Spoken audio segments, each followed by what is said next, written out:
The house remembers. They say trauma hides in silence, and I think they're right. My name is Avalini Whitmore. I am 19. People say I look like I belong in paintings frail in frame, eyes that hold too much, skin pale like snow soaked in moonlight. But beauty, I've learned, is no armor. When I first came to Rookridge Hall, I thought I was fortunate. A secluded hostel nestled deep in the woods near Darley Conservatory, where I had earned a scholarship to study music. It was old, majestic in the way abandoned cathedrals are, ornate but rotting, steeped in stories too tired to be told aloud. It had a broken clock tower, which never rang, and windows that always looked like they were watching.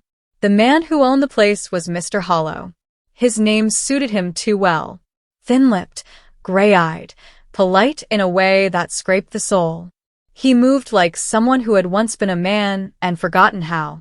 The other girls whispered things, that he'd buried his wife in the bell tower, that the tower door never opened without a key he wore around his neck.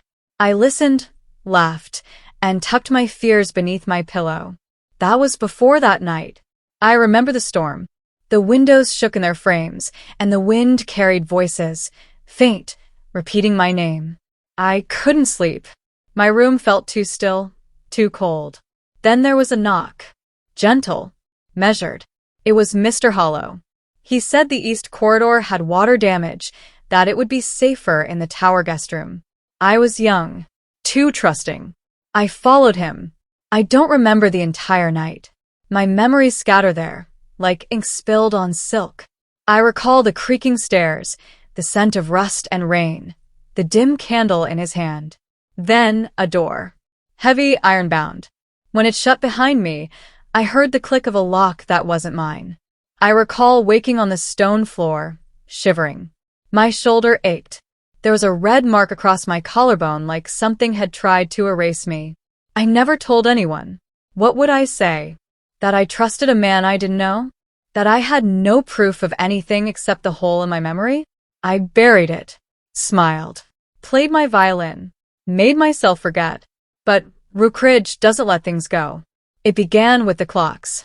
They started ticking backward. Then the music boxes played by themselves, notes I'd never learned, melodies I'd never heard. One girl found her diary rewritten. Another woke with mud on her feet. The worst were the white moths. They came in droves, slapping gently against the windows at night like mourners too polite to scream. My window, especially. Always mine. Then came the whisper. Not everything lost stays buried.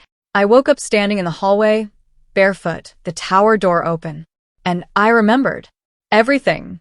Not with clarity, but with ache, the kind that lives in your spine and dreams. I remembered Mr. Hollow's voice, low and honeyed. The lock. My fear. My silence. That night I climbed the tower again. This time alone. It was different. The walls pulsed. The floor was covered in white moths forming a perfect ring. In the center stood Hollow, or a thing wearing his shape. His face was the same, but stretched wrong. His smile never touched his eyes. You came back, he said. What are you? I asked. A caretaker, he said. The house needs feeding. I wanted to run, but I stepped forward. You used me. He tilted his head. You were already breaking. I only opened the door. The moths began to stir. I was a girl, I whispered. You were silence. And that's when I realized Rookridge fed on secrecy, on what we buried, on shame, fear, pain.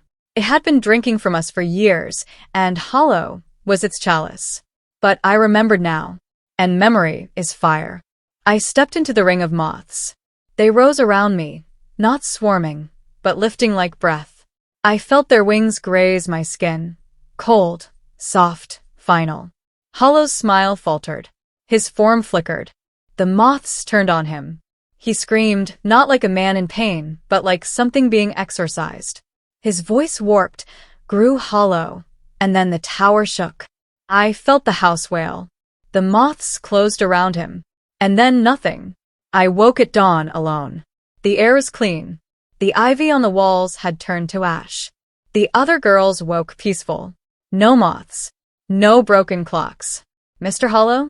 Gone. Officially moved away overnight. I never spoke of it. Not to my parents. Not to the school. What would I say? That I banished a parasite inside a haunted house? That memory was my weapon? I left Rookridge the next month.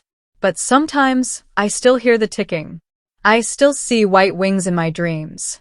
I still get postcards with no return address, just a single line scrawled in faded ink. The house remembers. And so do I.